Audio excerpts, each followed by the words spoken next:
السلام علیکم۔ جماعت ششم کی اسلامیات کی کتاب کے ساتھ حاضر ہے۔ عزیز طلباء و طالبات، آپ سب سے گزارش کی جاتی ہے اسلامیات کی کتاب، قلم اور نوٹ بک کو اپنے پاس رکھیے۔ ضروری وضاحت: سبق کی پڑھائی خود کریں۔ ویڈیو لیکچر میں خاص نکات اور اہم پہلوؤں پر ہی روشنی ڈالی جاتی ہے۔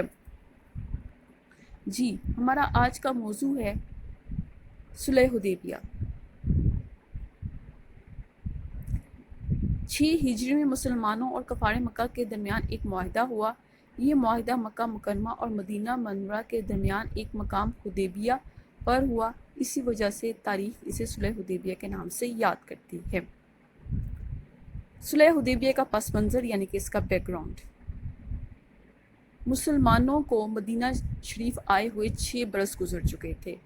ان کے دل طواف کعبہ کے لیے بے قرار تھے۔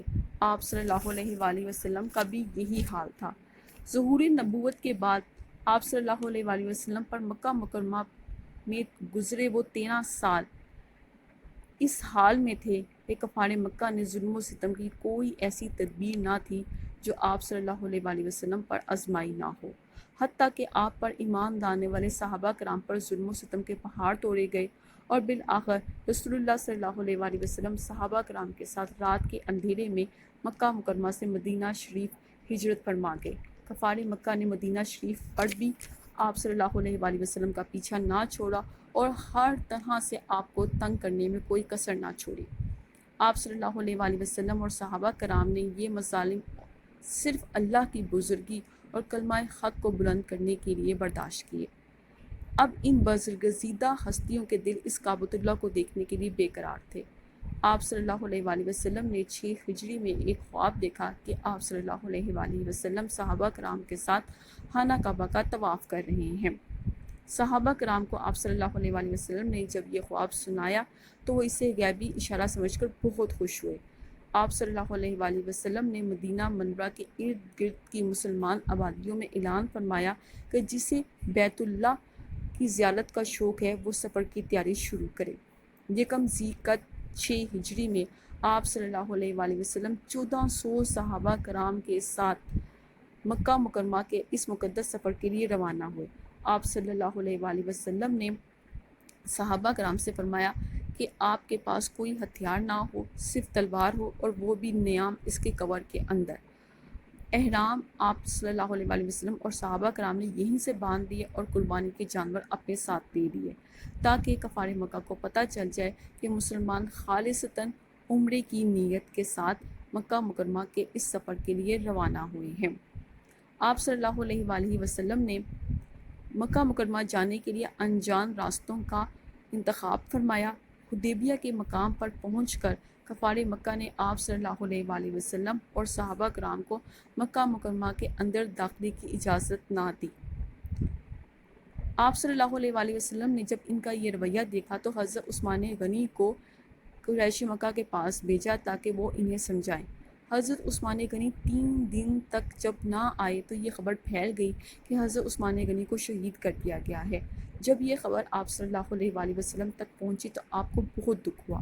آپ نے حدیبیہ کے مقام پر ایک درخت کے نیچے 1400 صحابہ کرام سے بیعت لی کہ جب تک حضرت عثمان غنی کی شہادت کا بدلہ نہیں لیں گے وہ لوگ یہاں سے نہیں جائیں گے۔ قرآن مجید میں کی سورۃ فتح کی آیت نمبر 18 میں اس بیعت کا ذکر ہے اور اس بیعت کو بیعت رضوان بھی کہا جاتا ہے۔ کفار مکہ نے اپنے جاسوسوں کے ذریعے جب پتہ کروا لیا کہ مسلمانوں نے خون عثمان کا بدلہ لینے کی قسم کھائی ہے تو انہوں نے حضرت عثمان غنی کو صحیح سلامت آپ صلی اللہ علیہ وآلہ وسلم کے پاس بھیج دیا۔ ساتھ ہی انہوں نے سہیل بن عمرو کو چند شرائط دے کر بھیجی اور وہ یہ شرائط 1 سائیڈڈ تھیں۔ وہ وہاں سے لکھ کر لے کر آیا تھا اور آپ صلی اللہ علیہ وآلہ وسلم سے فرمایا کہ آپ نے اس پر صرف دستخط کرنے ہیں۔ آپ صلی اللہ علیہ وآلہ وسلم نے اللہ تعالیٰ کے حکم سے ان شرائط پر سائن کر دیے اور یہ معاہدہ صلح حدیبیہ کی شرائط کے نام سے مشہور ہوا۔ اب وہ شرائط کیا تھیں؟ مسلمان اس سال عمرہ کیے بغیر واپس جائیں، اگلے سال آئیں اور مکہ مکرمہ میں 3 دن قیام کر کے چلے جائیں۔ تلوار کے علاوہ کوئی اور ہتھیار ساتھ نہ لائیں۔ مکہ مکرمہ میں جو مسلمان ہیں ان کو اپنے ساتھ لے کر نہ جائیں، البتہ اگر کوئی مسلمان مکہ مکرمہ میں رہنا چاہے تو اسے نہ روکیں۔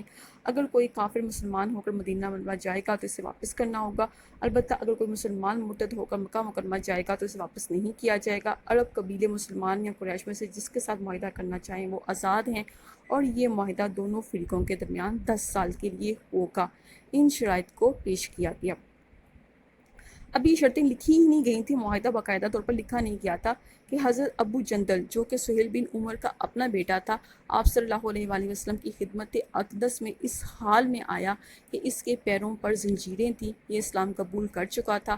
اس نے آپ صلی اللہ علیہ وآلہ وسلم سے درخواست کی کہ یا رسول اللہ مجھے اپنے ساتھ مدینہ شریف لے جائیں، کیونکہ یہ اچھی طرح سے جانتا تھا کہ مکہ مکرمہ میں اسلام قبول کرنے والے کا کیا حشر ہوتا ہے۔ آپ صلی اللہ علیہ وآلہ وسلم نے سہیل بن عمر سے کہا کہ مذاکرات ابھی جاری ہیں، ابھی سائن نہیں ہوئے، تو تم اس کے بعد سے یعنی کہ سائن ہونے کے بعد سے اس کی امپلیٹیشن کروا دینا، اور ابھی ابو جندل کو میرے ساتھ جانے دو۔ اس نے اس بات کو ماننے سے انکار کر دیا، تو حضرت محمد صلی اللہ علیہ وآلہ وسلم نے حضرت ابو جندل سے فرمایا کہ تم یہیں رہو اور صبر سے کام لو۔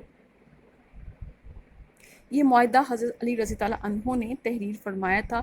اس معاہدے کو فتح مبین بھی کہا گیا۔ یہ معاہدہ جس کی شرائط بظاہر طور پر مسلمانوں کے خلاف تھیں، اب دیکھیے کہ ان شرائط کو خود ہی کفار مکہ نے طے کیا تھا اور خود ہی ایک ایک کر کے کس طرح توڑ دیا۔ یہ لوگ پہلے کہا کرتے تھے کہ مسلمان بے دین ہیں، لیکن عمرے کی اجازت دے کر اب یہ اپنے قول کے خود ہی خلاف ہو گئے۔ تلوار کے علاوہ ہتھیار تو مسلمان اس سال بھی نہیں لے کر آئے تھے۔ مکہ مکرمہ میں سے جتنے بھی لوگ تھے ذہین و فطرت، وہ سب اسلام کی حقانیت کو جان چکے تھے۔ کوئی مسلمان ایسا نہیں تھا جو مرتد ہوا ہو اور وہ واپس مکہ مکرمہ گیا ہو۔ اس حال میں جو کہ ہم نے ابھی آپ کے سامنے ذکر کیا کہ اب لوگ کفار مکہ کی اصل ذہنیت کو جان چکے تھے، وہ سمجھ چکے تھے کہ اسلام ایک مکمل اور جامع دین ہے۔ اس کے بعد اب ہم دیکھتے ہیں ابو جندل کا حال۔ ابو جندل جو تھا وہ مکہ مکرمہ کے تجارتی اس راستے پر جا کر بیٹھ گیا جہاں سے مکہ مکرمہ میں کھانے پینے کی ترسیل ہوتی تھی، قافلے جاتے تھے، اور مکہ مکرمہ میں جتنے بھی لوگ مسلمان ہوتے تھے وہ بھی وہیں پر جاتے بیٹھ کے یہ ایک پورا گروپ بن گیا۔ اس گروپ کو جب کھانے پینے کی ضرورت پڑتی تو وہ مکہ مکرمہ جانے والے کھانے پینے کے قافلوں کو لوٹ لیا کرتا اور کھانے پینے کا سامان وہاں سے حاصل کر لیتا۔ اب یہ اچھے خاصے سردرد مکہ مکرمہ کے لوگوں کے لیے بن گئے۔ ان لوگوں نے خود ہی آپ صلی اللہ علیہ وآلہ وسلم سے فرمایا کہ اس شرط کو توڑ دیں اور ان کو اپنے پاس بلا لیں۔ پھر اس کے بعد عرب قبیلے بنو بکر و بنو خزاعہ کی لڑائی میں ان لوگوں نے جان بوجھ کر مسلمانوں کے دوست قبیلے کے ساتھ زیادتی کی۔ یہ آخری فیکٹر تھا جو فتح مکہ کا سبب بنا۔ ان لوگوں نے یہ معاہدہ 10 سال کے لیے کیا تھا، لیکن صرف 2 سال یعنی کہ 8 ہجری تک یہ خود ہی اس معاہدے کی تمام شرائط کو ایک ایک کر کے توڑ چکے تھے۔ اللہ تعالیٰ نے اب مسلمانوں کو حکم دیا کہ وہ مکہ مکرمہ کو فتح کرنے کی تیاری کر لیں۔ اس معاہدے کو توڑنے کے فوراً بعد ہی آپ صلی اللہ علیہ وآلہ وسلم نے صحابہ کرام کے ساتھ خانہ کعبہ اور مکہ مکرمہ کو فتح فرما لیا۔ بے شک اللہ کا دین ہی غالب آنے والا ہے، اور اس معاہدے کو جو فتح مبین اللہ تعالیٰ نے قرار دیا تھا اس کی بھی اب صورتحال واضح ہو چکی تھی۔ فتح مکہ ایک بھی قطرہ خون کا بہائے بغیر ہوئی تھی۔ عزیز طلباء و طالبات، PDF فائل ویڈیو کے ساتھ ہے۔ تمام معروضی طرز اور مشقی سوالات کو پڑھ کر اسلامیات کی نوٹ بک پر خوش خط لکھیے، اسے خوب اچھے طریقے سے یاد کیجیے، اور اس سبق کے 10 کثیر الانتخابی سوالات بھی بنائیے۔ یہ آپ کی ایکسٹرا ایکٹیویٹی ہے۔ جی اب ہم آپ سے لیکچر نمبر 5 میں ملیں گے۔ اللہ حافظ۔